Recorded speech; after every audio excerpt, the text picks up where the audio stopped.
श्लोक 4 अर्जुन उवाच कथं भीष्ममहं संख्ये द्रोणं च मधुसूदन ईशुभि प्रतिजोष्यामि पूजा परिसूदन। अनुवाद हे शत्रु विनाशकारी मधुसूदन युद्धरे मु किपरि पूजनीय भीष्म और द्रोण को लक्ष्य करी बाण निक्षेप करी।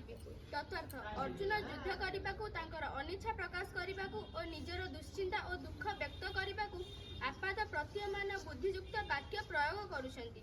से कहउछंती जे से भीष्म और द्रोण परी पूजनीय व्यक्ति मानकु बद्ध करने को चाहती नहीं।